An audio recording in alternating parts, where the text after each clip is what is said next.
Hi bakers, I'm Sally, and today I'm showing you how to make homemade cinnamon swirl bread. It's a soft and tender yeasted loaf filled with a gooey sweet cinnamon swirl inside, and you won't believe how incredible it smells while it's baking. You need just 8 ingredients. This is one of my family's favorite recipes, and I bet it will become yours too. Let's get started. Start by combining warm water, milk, yeast, and a little sugar, and give it a good whisk. Cover it and let it rest for about 5 to 10 minutes until foamy and frothy on top. Add in the remaining sugar, the butter, and about a cup of flour and some salt. Mix with a dough hook attachment, or if you don't have a stand mixer, you can use a wooden spoon or silicone spatula for this step.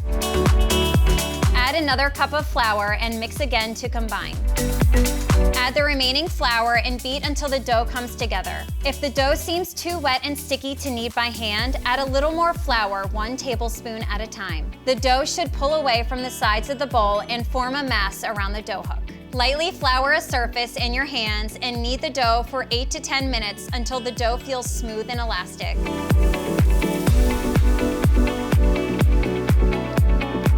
Place the dough in a greased bowl, turning it to coat it in the oil. Cover and let the dough rise until it has doubled in size. To make the cinnamon swirl, mix together cinnamon and sugar. Punch down the risen dough to release the air, and then roll it out on a floured surface using a floured rolling pin. You want the dough to be about 8 by 20 inches in size and roughly rectangle shaped. Brush the surface of the dough with egg white, then sprinkle the cinnamon sugar all over the top.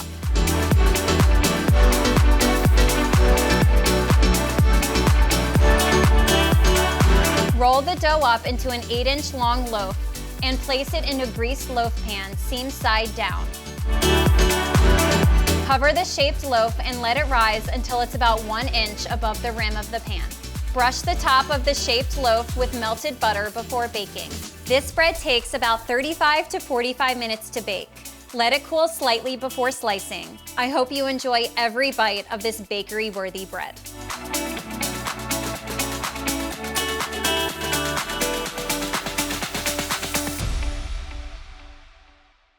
Thank you so much for watching. I hope you feel inspired to try a new baking recipe today.